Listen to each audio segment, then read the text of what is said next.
Saya sudah kasih contoh, saya urutkan ya, pertama ayat, habis ayat hadis Nabi, sekarang yang ketiga umat Islam. Nah, jadi runut dia, ayat Quran, ayat-ayat, hadis, sekarang umat Islam. Coba kita pergi ke Sumatera Utara. Di Sumatera Utara itu dulu tanahnya subur, maka dikenal dengan tembakau Deli. Tembakau Deli untuk buat cerutu, daunnya lebar-lebar, tidak bolong. Terkenal tembakau dari Deli, Medan, Sumatera Utara. Lalu kemudian perkebunan karet, kelapa sawit. Makanya banyak sekali rel-rel kereta api.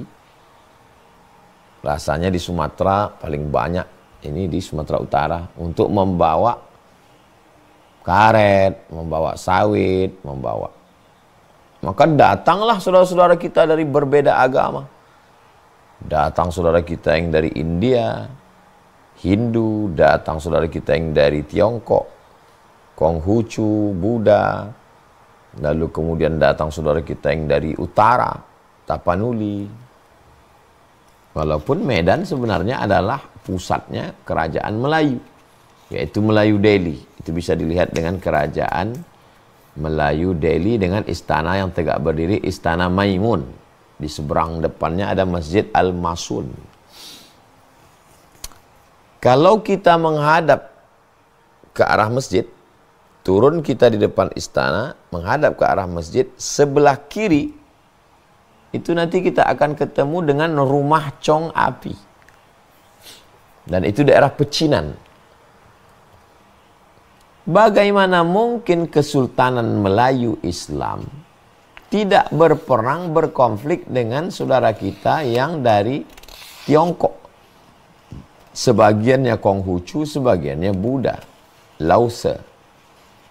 Dan sampai hari ini rumah itu menjadi saksi. Datanglah kita ke sana jalan-jalan, bawa anak-anak kita. Saya bawa anak keponakan saya untuk melihat bahwa Chong Api membangun satu masjid di Tapanuli. Gambarnya ada di rumah itu.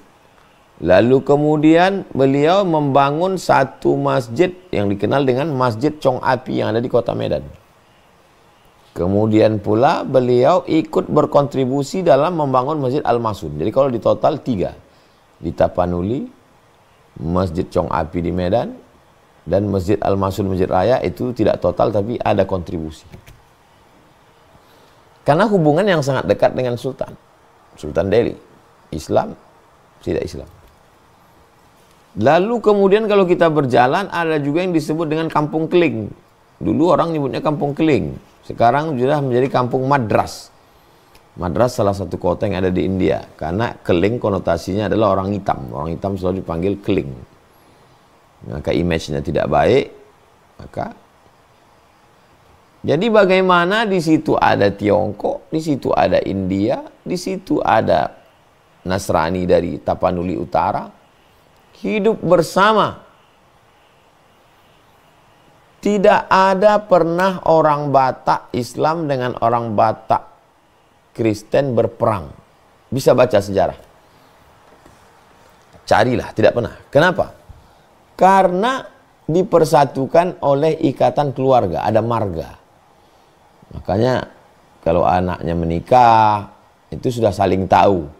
Nanti cateringnya 2. Satu masakan muslim, satu non muslim. Ini kemah, ini tenda makanan muslim. Datang, ucapan selamat. Dan itu terjadi puluhan tahun, ratusan tahun. Bisa demikian. Nah, ini semua adalah aplikasi dari ajaran Nabi Muhammad SAW. Nah, setelah kita bahas ayat Quran, turun ke hadis Nabi, turun ke perbuatan umat Islam secara umum. Kalau begitu acuannya apa? Acuannya 2. Yang pertama, toleransi sosial. Yang kedua, toleransi agama. Kalau dalam masalah toleransi sosial, wala ana abidun ma'abadtum wala antum ma'abiduna ma'abud lakum dinukum waliyadin. Tapi kalau sudah masalah toleransi ritual, tidak ada tawar-menawar. Toleransi keyakinan. Ini yang jadi masalah, disuruh toleransi, malah kolaborasi. Perintahnya toleransi, kok malah kolaps? Kolaborasi. Nah ini, di beberapa tempat dipraktekkan kolaborasi, itu hanya menghancurkan dua agama. Ketika di India mau dikolaborasi antara Islam dengan Hindu, yang Muslim kehilangan Islam, yang Hindu kehilangan Hindunya. Padahal tujuannya mau menyatukan, malah muncul agama baru yang bukan Islam, bukan Hindu. Begitu juga yang terjadi di Kamboja. Bisa diklik di Google, cari Muslim Kamboja. Karena raja ingin mendamaikan dua kelompok besar, akhirnya terjerumus dalam sinkretisme. Islam bukan, Hindu juga bukan, Buddha juga bukan. Akhirnya merusak agama. Islamnya dirusak, agamanya dirusak. Penistaan agama. Memunculkan agama baru, agama modifikasi buatan manusia. Jadi kalau ada orang paham tentang fenomena mencampur adukkan ritual, ini ujung-ujungnya nanti adalah merusak kedua agama. Kehilangan identitasnya, kehilangan jati dirinya. Nah, maka dalam melaksanakan ajaran agama Islam, ya kita punya keyakinan antu'mina billah wa malaikatihi wa kutubihi wa rusulihi wal yaumil akhir wa bil qadari khairihi wa syarrihi.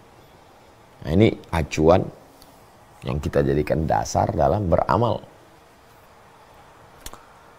Dalam Islam kita tidak pernah melihat ada kolaborasi. Yang ada adalah toleransi antar dua penganut agama dalam sejarah, dalam Al-Quran, dalam hadis Nabi Muhammad sallallahu alaihi wasallam. Kalau itu kita pahami dengan baik, kita tidak menjadi umat yang kagetan. Kaget-kaget, terkejut-kejut, seakan-akan agama ini baru saja datang. Bagaimana dengan Nusantara, Republik Indonesia? Lihatlah Candi Prambanan, Candi Mendut, Candi Borobudur, peninggalan sebelum Islam. Tapi ketika Islam datang, Islam tidak menghancurkan. Islam disampaikan dakwah dengan ud'u ila sabili rabbik bil hikmah wal mau'izatil hasanah, suri tauladan yang baik. Kalaupun mau berdebat juga wajadilhum, berdebatlah.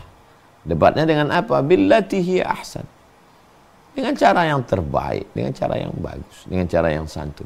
Inna rabbaka huwa a'lamu man dhalla an sabili. Allah lebih tahu siapa yang sesat. Wa huwa a'lamu bil muhtadin. Allah lebih tahu siapa yang dapat hidayah.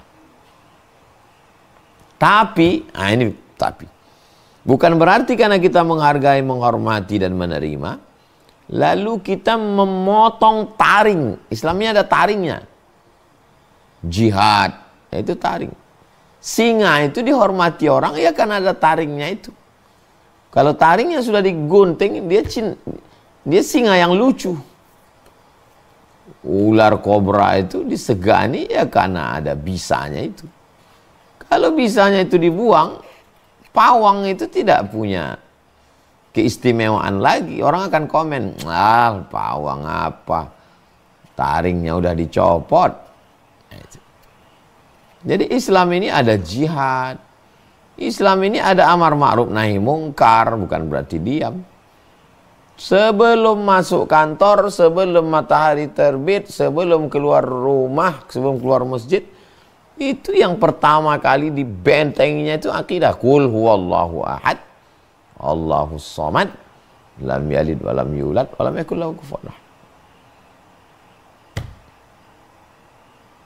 Nah, ini semua rakaat pertama, qul ya ayyuhal kafirun la a'budu ma ta'budun wala antum a'biduna ma a'budu wala ana a'budu ma a'badtum wala antum a'biduna ma a'bud lakum dinukum waliyadin.